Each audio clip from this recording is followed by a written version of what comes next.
Hello students, Maldives के बारे में लेक्चर चल रहा था और मालदीव की गतिविधियों को 1540 तक डिस्क्राइब कर चुके थे।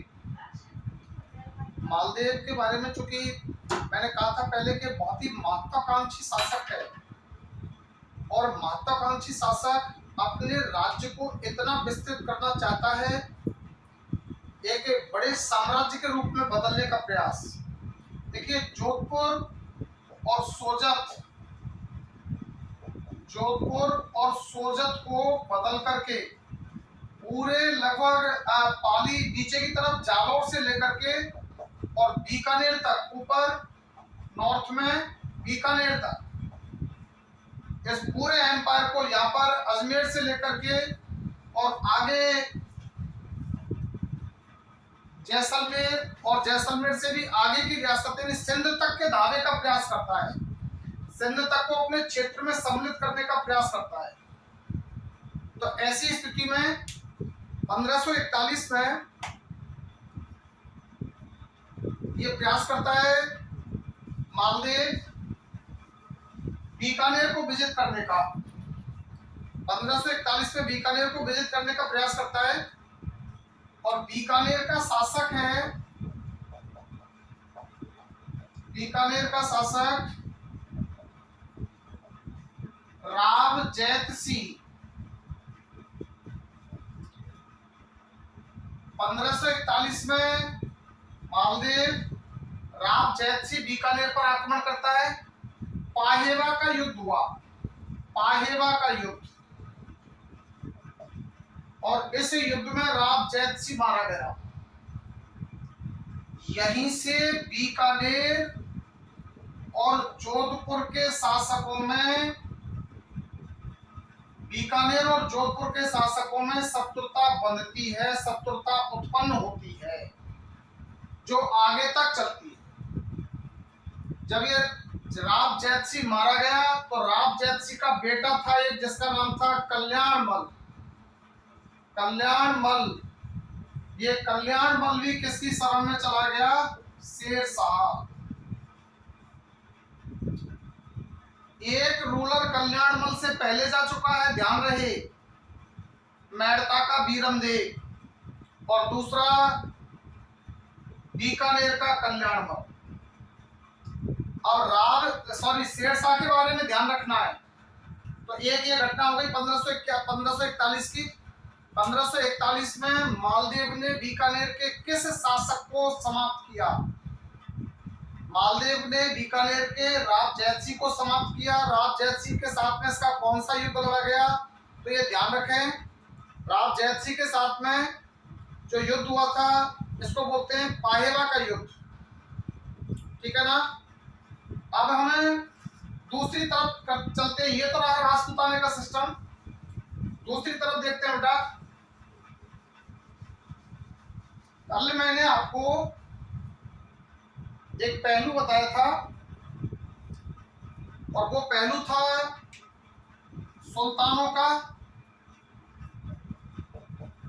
सुल्तानों की, जहां 1526 से पहली बात आती है जब तो राजपूत शासकों का संघर्ष होता है सुल्तानों के साथ। क्योंकि 1526 में भारत में सुल्तानों को हटा करके नई सत्ता स्थापित होती है जिनको बोलते हैं मुगल। अब हम पढ़ रहे हैं घटना 1540 के बाद की। 1541 में पाहेवा का युद्ध हो गया। उसके बाद में राव जैतसिंह मर गया। राव लूणकरण बीकानेर की सत्ता से बेदखल हो गया, क्योंकि राव जैतसिंह के बाद में उसका ज्येष्ठ पुत्र लूणकरण सत्ता में आना था। लूणकरण ने राव कल्याणमल। तो अब देखिए, यहाँ पर एक बात आती है, फ्लक्चुएटेड कंडीशन आती है। और फ्लक्चुएटेड कंडीशन क्या है? मैंने कल आपको हुमायूं, जो बाबर का लड़का है, हुमायूं का रूलिंग टाइम लिखाया था मैंने आपको 1530 से लेकर के 40, और फिर लिखाया था 1555 से लेकर के 1556। तो इस ड्यूरेशन को 15 साल के अंतराल को बोलते हैं अफगान अंतराल। अफगान अंतराल या अफगान चेपक, इस अंतराल की जगह पर प्रॉपर हिंदी वर्ड ये आता है चेपक, बीच का दौर। इस दौर में मैंने कल भी बताया था,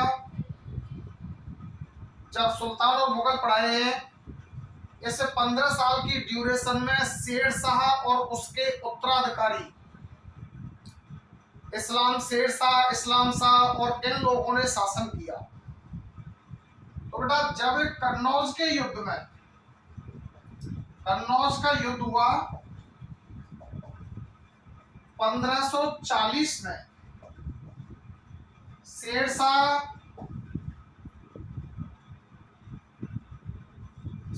शाह वर्सेस हुमायूं, इस कन्नौज के युद्ध में हुमायूं डिफीट हो गया, हुमायूं परास्त हो गया। शेर शाह ने आगरा, जो उस समय राजधानी थी, आगरा पर अधिकार कर लिया। अब शेर शाह ने आगरा पर अधिकार कर लिया। शेर शाह बंगाल, बिहार, यूपी इन सब क्षेत्रों को विजिट करता हुआ आगरा में बैठा है। इधर हुमायूं सत्ता से बेदखल होने के बाद भारत के विभिन्न शासकों से हेल्प मांग रहा है शेर शाह के खिलाफ। हुमायूं विभिन्न शासकों से, भारत के विभिन्न शासकों से सहायता मांग रहा है, सैनिक सहायता, आर्थिक सहायता, किसके खिलाफ? शेर शाह के खिलाफ। तो इसी सहायता क्रम में हुमायूं सहायता मांगता है मालदेव से। मालदेव से जब ये सहायता मांगता है तो मालदेव के पास में हुमायूं अपने 3 दूत भेजता है। 3 दूत देखें, पहले नंबर पर, दूसरे नंबर पर और तीसरे नंबर पर 3 दूत भेजता है ये। 3 दूतों में सबसे पहले मीर समंदर,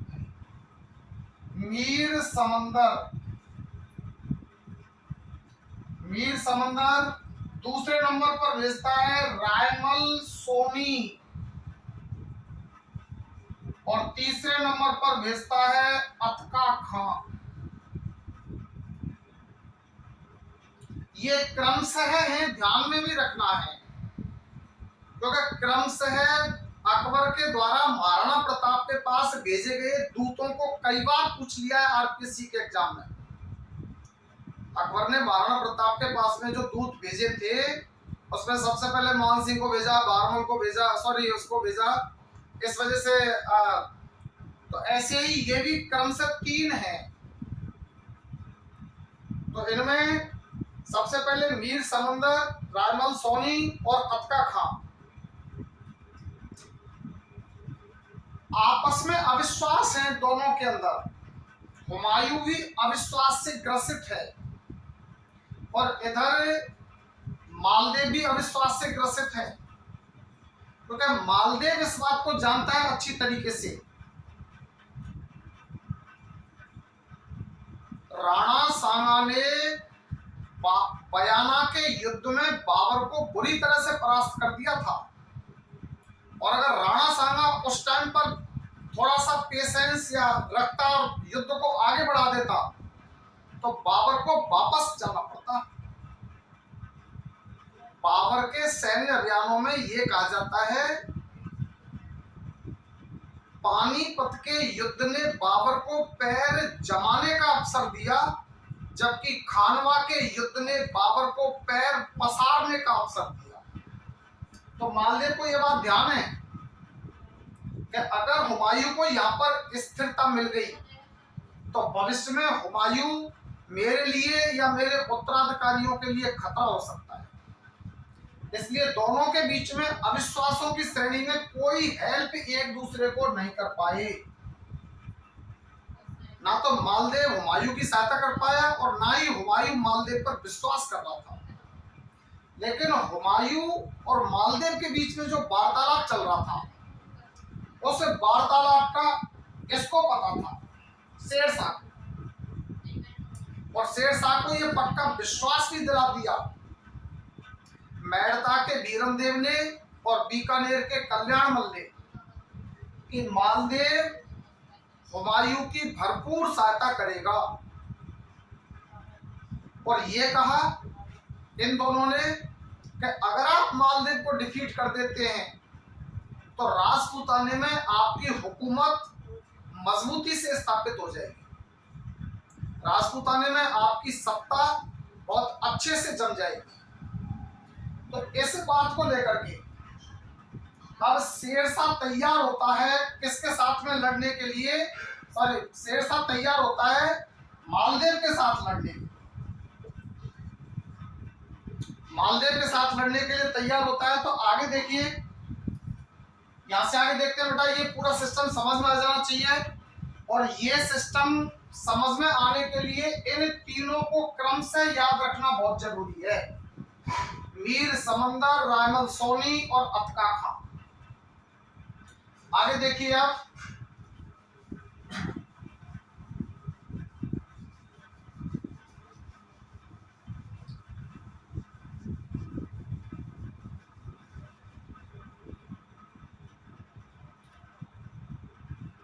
पंद्रह सौ तैतालीस में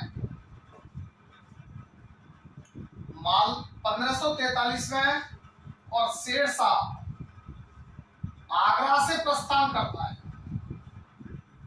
आगरा, दिल्ली, नारनौल, हनुमानगढ़ और बीकानेर होते हुए ये जोधपुर में पहुंचता है।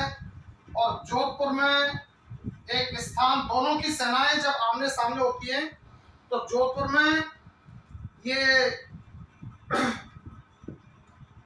बावरा नामक स्थान पर अपना शिविर लगाता है।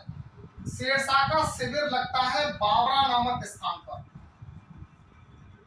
ये बहुत इंपॉर्टेंट है, ये गहराई की बात है, जितनी बड़ी एग्जाम उतना ही डेप्थ क्वेश्चन। शेरशाह सूरी ने आगरा से प्रस्थान करने के बाद मालदेव के विरुद्ध अपना सैन्य पड़ाव कहां डाला? बावरा में। जब शेरशाह सूरी बावरा में पहुंच गया तो इसकी सूचना मालदेव को मिलती है और मालदेव भी अपनी सेना लेकर के पहुंच जाता है। और मालदेव बावरा से 12 मील दूर गिरी नामक स्थान पर अपना पड़ाव बनाता है, गिरी नामक स्थान पर। इधर बावरा में मुस्लिम सेनाएं हैं, मुस्लिम और राजपूत। यहाँ मेड़ता की सेना भी है, बीकानेर की सेना भी है। किसके साथ? शेरशाह के साथ। विशेष ध्यान रखना है क्योंकि यह क्वेश्चन पूछा जा चुका है। गिरी सुमेल युद्ध के बाद में बाबर ने बीकानेर का शासन किसे सौंपा? तो जो बीकानेर का शासक इसको प्रमोट कर रहा है उसी को मिलेगा, ये ध्यान रखना है राव कल्याणमल को। तो अब यहाँ गिरी सुमेल दोनों सेनाएं आमने सामने पड़ी हुई हैं। बाबर की सेना, इसकी शेरशाह की सेना बड़ी थी, पानी के पते नहीं थे उसको, पानी और चारे की आर्मी को कमी हो रही थी निरंतर। लंबे समय तक युद्ध खिंच रहा था। युद्ध जितना खिंच रहा था उतना ही शेरशाह की सेना को नुकसान हो रहा था। ऐसी स्थिति में और मेड़ता के वीरमदेव ने चाल चली। वीरमदेव ने क्या चाल चली? क्योंकि इसके 2 सेनापति थे, जो 3 गुटे, ध्यान रखना, तीनों को विशेष ध्यान रखना है, बताऊंगा अभी। मालदेव के 2 सेनापति थे, एक का नाम था जैता और एक का नाम था पूपा। वीरमदेव ने 20,000 रुपए जैता के उसमें फेंकवाए खेमे में। इनके अलग अलग टेंट होते थे, क्योंकि सामंत थे, इनकी पर्सनल लाइफ में कोई इंटरफेयर नहीं कर सकता था। राजा का टेंट अलग होता था। वीरमदेव ने जैता के यहाँ 20,000 रुपए भिजवाए और वीरमदेव ने पूपा के यहाँ 20,000 रुपए और जाली लेटर लिखवाए, जाली पत्र भिजवाए। और ये कहा वीरमदेव ने जैता से कि अगर आप हमको हमारे लिए